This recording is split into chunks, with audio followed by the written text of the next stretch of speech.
Good evening. This is now the part 11, so things have moved on.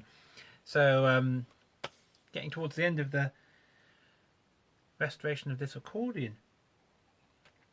Give me a second. So, one thing I've done is on the treble side, I've just put a nice bit of felt just underneath the grill, and I've refitted the grill now, so it's all fitted, and given it a little clean and a polish up, so it's looking nice. So that's looking really tidy. So put that in there for a second. So now I've got to tuning the bass side. Now this is a little bit different to tuning the treble side, but let's have a look. So first thing I've done is I've taken out this reed block, and this reed block has got two sets of reeds of the same note, just different pitch, pitch, like a different octave if you like. So you've got just an octave apart. 12 notes, that's all the notes of the scale. And that sits where I've put the tape. Now, when you press the bass button, which is that line there, that bass button activates these two reeds, which is going to have a low one and then an octave higher here, but it also activates these ones as well. So it's quite difficult to tune because trying to isolate the reeds that you're listening to. So what I'm going to do, I'm going to take out these ones. I've just taken out completely and take them off. So now when I play one of the bass notes, then I know it's going to be one of these two reeds that I'm going to be checking the tuning of. But that's not quite enough because I don't know which of those reeds is running sharp or flat. So the next thing I'm going to do is I'm going to isolate one side and then put the accordion back together and just have a listen to one set of reeds and see if any of those need changing or tuning. So what I'm going to do now is I'm going to get a little something together where I'm going to put a bit of card over one set and just tape it down, keep those reeds from moving, and then have a listen to the other set and then reverse the process. So I'm just going to get that set up and I'll show you what it looks like. Tuner, and I'm going to just have a listen to these bass, the lowest reeds. That's okay. There's a bit of a rattle from the other reed.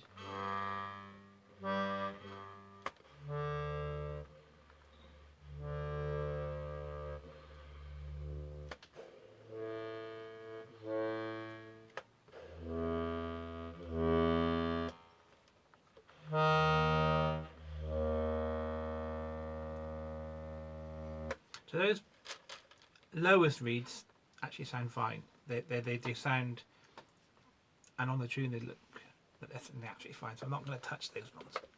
So what I'm going to do, I'm going to just isolate those ones and have a listen to the other set of reeds on that reed block that was fixed in.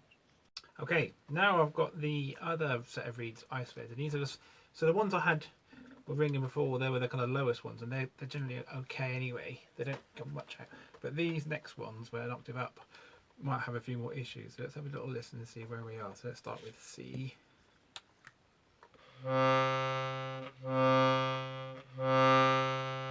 So C on the pull with sharp. Let's go to G.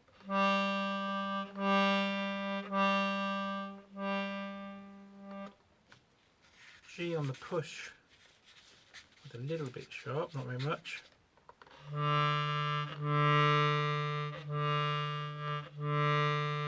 So the D was sharp on the push and pull.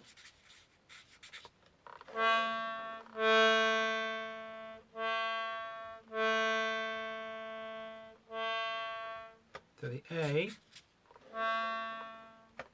really sharp on the pull, a little bit sharp on the push,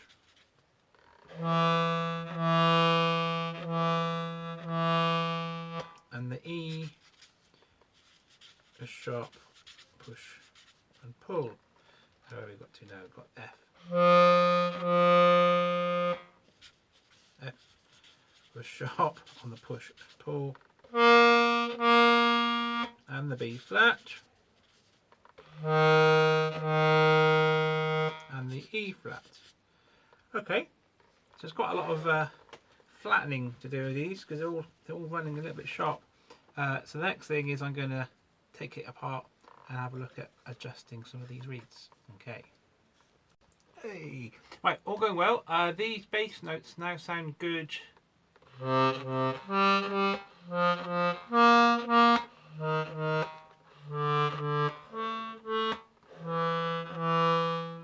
I've done the little bit of tuning with the reed block in situ, which is a bit more tricky.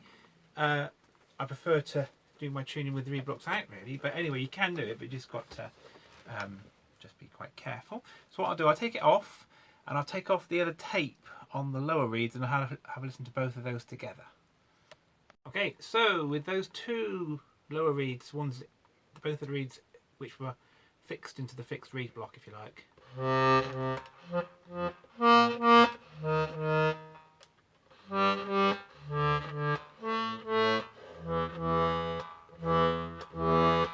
So they are sounding okay. So the next step is to move on to these ones. So I think what I'm going to do next is I'm going to put these back in and I'm just going to have a listen to everything all together because it might just be that it just sounds fine. But I'll put them in, have a little listen and see if anything sounds a bit odd. And if it does, I can investigate. Okay. Reed block in, the bass reed block, which I haven't tuned yet, but it sounds pretty nice already. So I think some of the tuning I did on the fixed reed block has helped to make the bass sound a bit better. So I'll just show you.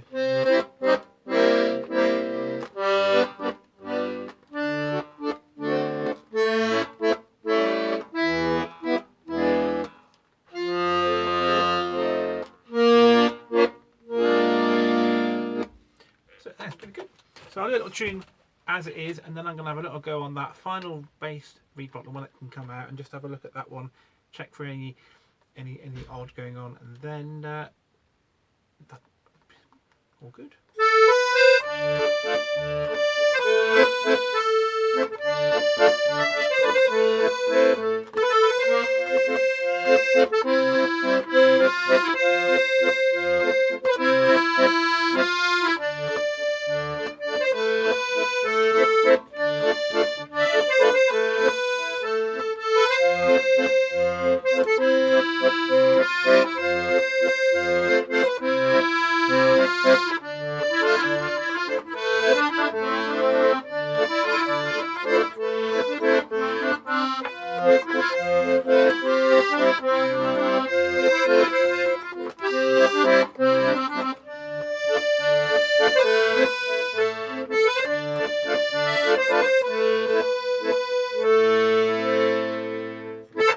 Okay, right, so last bit to go.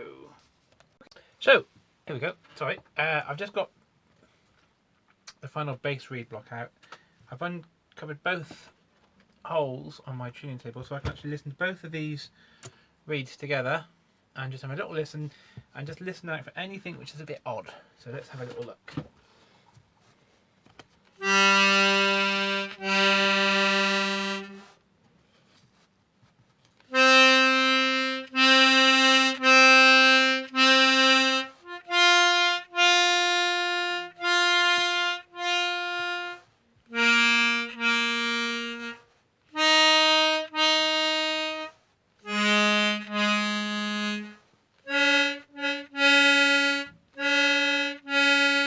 Okay, there's one right at the end there.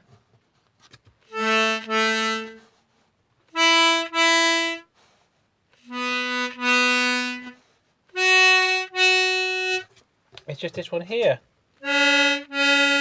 Okay, so let's work out which one it is. Let's try just holding that one down.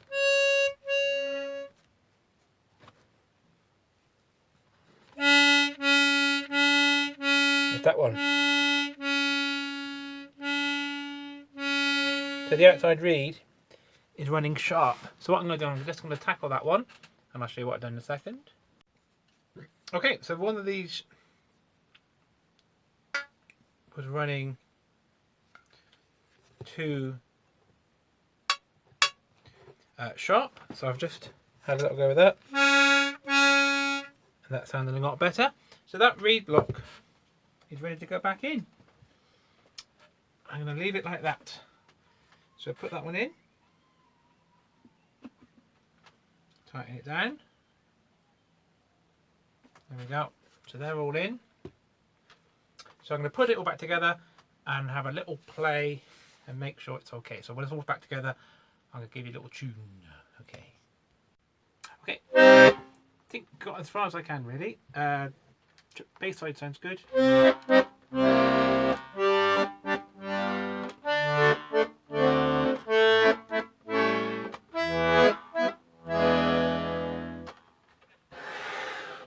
Treble side sounds nice.